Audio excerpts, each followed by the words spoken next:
Okay, so what's up, everybody? What's up? This is Woman Sphere on my Woman Sphere podcast and also on my original Woman Sphere channel. I wanted to come and talk to you ladies about the honoring of false idols. And what I mean by that is how Black women have single handedly created the image in their minds of Black men. And because Black men aren't honoring that image, now Black women have complaints. Let's talk about this. Let's break this down and let's realize where the collective of Black women are going wrong with this whole king theory.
Okay, so what's up, everybody? What's going on? Good afternoon. So I wanted to get into this theory right quick. Good morning, everyone. Good morning, or good afternoon, or whatever it is. I wanted to get into this theory right quick because it's been something that has kind of always bothered me. It is the referencing of king and queen that's used in the Black community so easily and unearned. There's an energy that comes behind, someone you refer to as a king or a queen. There's also an energy that comes behind a man that refers to every woman he meets as queen. I never trust men like that. I never trust men that automatically approach me with a hey queen. It's when you get to know these type of men, they always seem to be womanizers.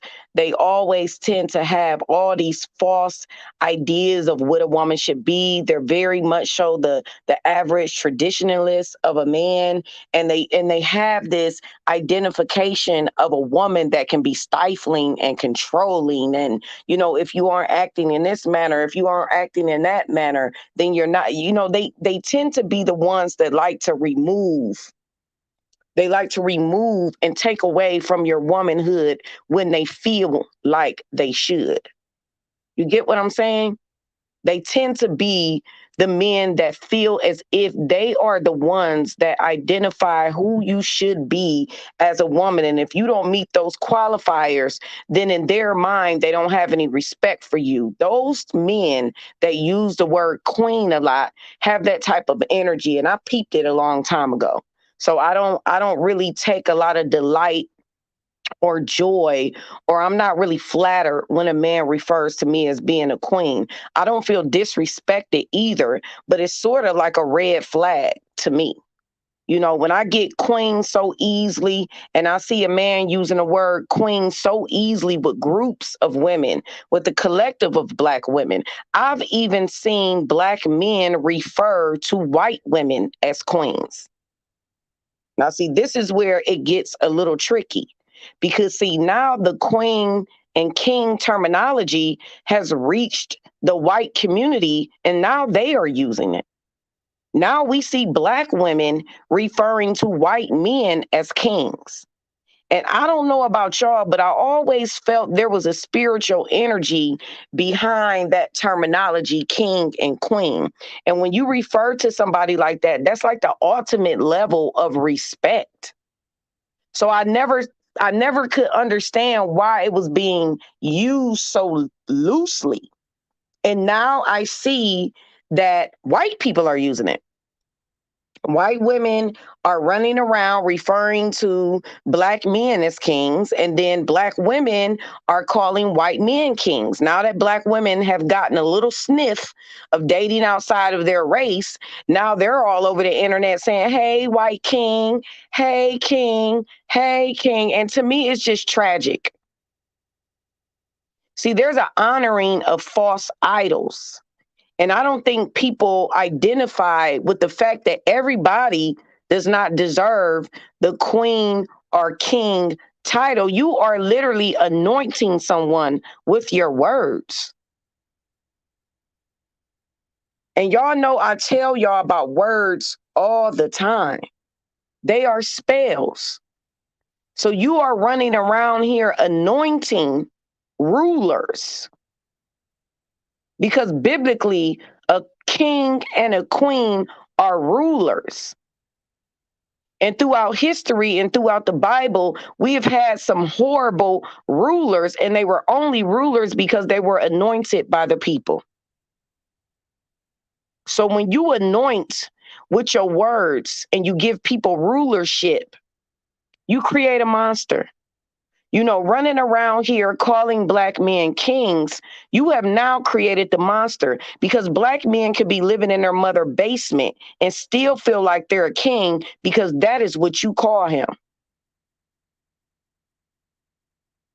Now, I know a lot of people going to try to turn it around and say, oh, you're speaking life into them, et cetera, et cetera. Dead that. That's still honoring false idols. If someone hasn't shown you what they need to be doing to be a ruler, because that's what a king is, a ruler of the nations, and you just willy-nilly giving that terminology out, anointing it onto men, and now they're acting like kings, but since they didn't have any, they didn't have any standard. There was nothing they had to do to get this anointings from you as a collective of Black women. Now you're mad that they're not rising to the occasion that you created in your mind. This image you created of Black men, that they are all kings and they are all rulers, which they are not. You created this image in your mind. So now that they don't rise to this occasion because you didn't set the standard for them to do anything for you to anoint them with that title. Now you're mad. Now you're mad. Now you're mad at what you created. A monster. There has been plenty kings that have ruled the nation with a iron fist. They have ruled the nation and ruled the people with a iron fist. With beatings, with judgment, with ridicule, with child molestation, with assault, with cannibalism, with violence. See, there's a difference between when a woman meets a man that she identifies as a king. And you need to be very careful with that terminology and how you anoint it amongst a man. I've only met one man in my life I referred to as a king, and that he was and still is. One. He had the essence, he had the vision, he had the emotional intelligence. That is very important. Important in rulership. Emotional intelligence. If I have to walk you through your emotions as an adult human being, I am immediately turned off. You don't walk kings through their emotional intelligence.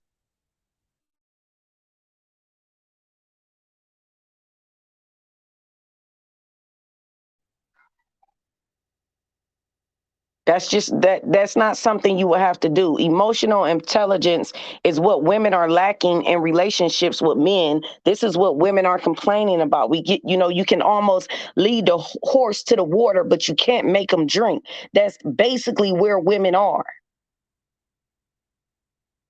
Most men, the majority of men, the collective of men don't have emotional and spiritual intelligence. That is the character definitions, at least some of the character definitions of a king. They have a lot of emotional, mental, and spiritual intelligence, an intuitive nature, an ability to read a room. They aren't just fumbling idiots making horrible decisions and then looking for women to clean it up. Kings find a way. They look for a way. This is why they are defined as a ruler. Because they find a way out of no way by way of their own hands. They don't look to other men to build them up. They don't need a village of men to build them up and push them up. They don't need the mindset of other men to approve of anything they do in their lives. Look at how many men run around looking for the approval of other men while sleeping with women. They don't even look for the approval of the people they sleep with.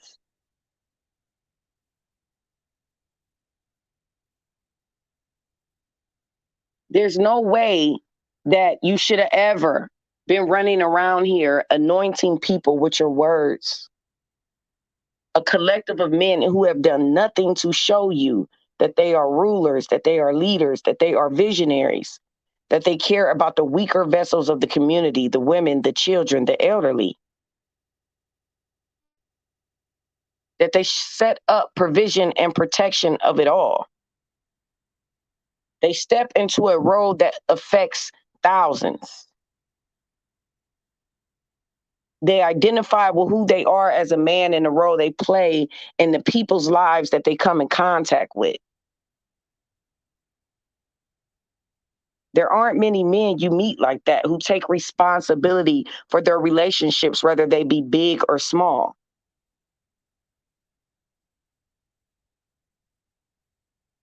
Honoring false idols is something that is literally prohibited in the Bible. It's prohibited for you to honor and carve the image of the person you want to see, but they've done nothing to show you that. The person that was presented to you is not the image that you carved in your mind. In Exodus, it says, don't carve an image in your mind of God. And this person has not been anointed by God. This person has not reached the heavens. That is falsely honoring false idols. No anointeds, no true anointeds has been placed on this man. There's a spiritual energy about the divine nature of a king. And you'll know when you meet one. It's not going to happen all the time. This is what I told y'all about Sigmas as well. Same energy with Sigmas.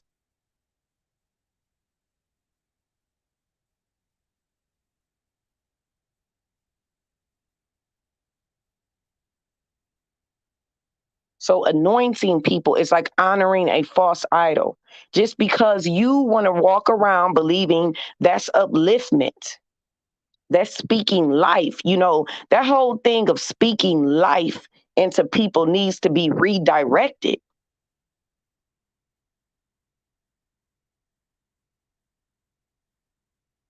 Needs to be redirected.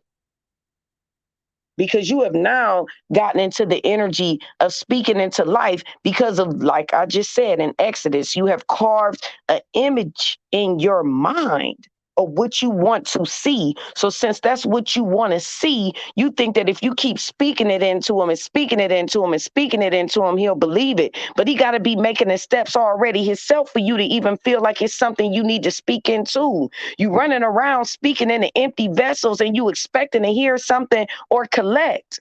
You don't. You hear an echo. You hear an echo chamber. Nobody's speaking back.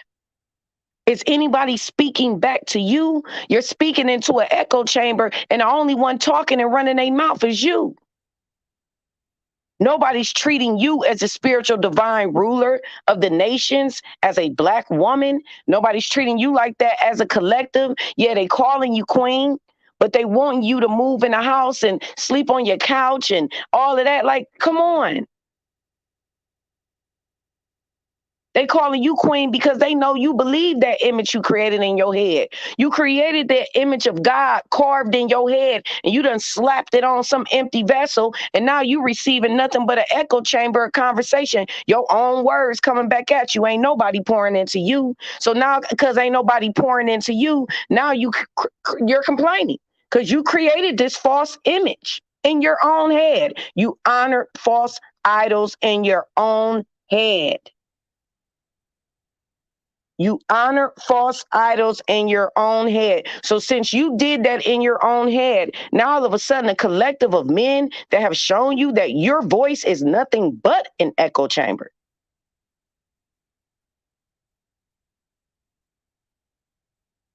That's all it is. Now you're mad that this carved image you've created that God didn't anoint, didn't come through God, didn't come through him. No, no, no. Didn't come through God. But since you created this echo chamber of conversation and you carved this image and you decided to honor false idols, now they running around here acting like idols, talking like idols, but they ain't idols. They ain't got the energy of an idol. They ain't got the essence of an idol. They ain't got the spiritual divine nature of an idol. They ain't got the workmanship of an idol. They ain't got the craftsmanship of an idol. They ain't got the catalog of an idol. They ain't got nothing of an idol. They don't even have a rulership. It ain't a nation beneath them. The nation beneath them is broken, a broken nation of women crying out and whimpering out over that image they created. Now they are crying out, looking for anything. They grabbing crystals, they pulling tarot, they having deep rooted conversations. They grabbing for anything because they honor a false idol, right? So of course they would go to a lane of having to need some more false idols to tell them about the image they carved in their head. Because that spiritual level of deviancy, that echo chamber that you created to carve this idol, because it was told to you in Exodus and plenty other scriptures not to honor false idols, but you did it anyway. So now you're honoring more false idols by pulling your tarot, pulling your crystals. Hey, what's going on with Black men? What's going on with Black men is because you created false idols. You honored false idols. That is what's going on. So now they're perpetuating the kingship, but they don't have the rulership. They don't have a proper rulership. Look at their rulership. Look at it. Look at what you created. Look at what you created. You created it. And now you want to complain about it. Now you want to talk to anybody who will listen. Anybody. Just anybody. Any old body. You wish anybody would listen. But it's an echo chamber. And it's going to take some long, long years, long, long years for you to be able to crack the shell of all that false bravado you created by carving that image and then anointing it and creating a false rulership of broken women and children.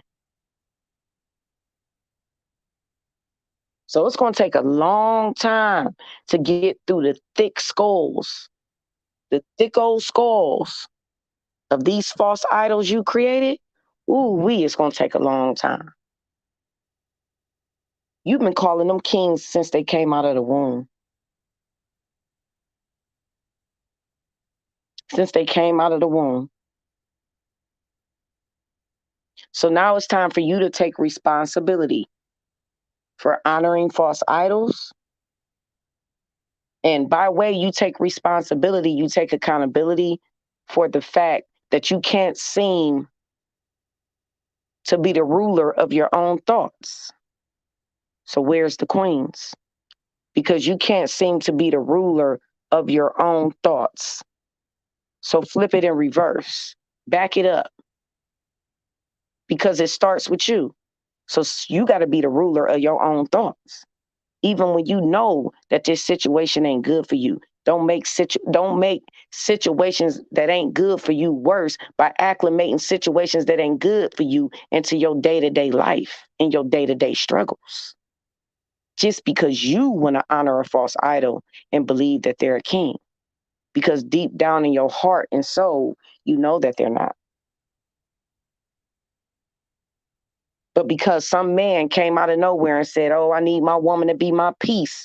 I need my woman to pour into me. But see, you also need to be a certain thing to a woman for her to be invested in doing that.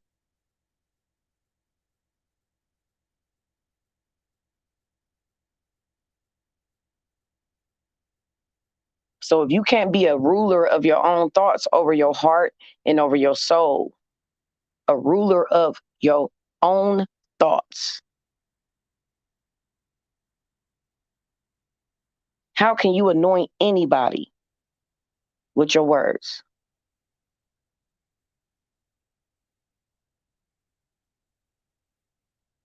How?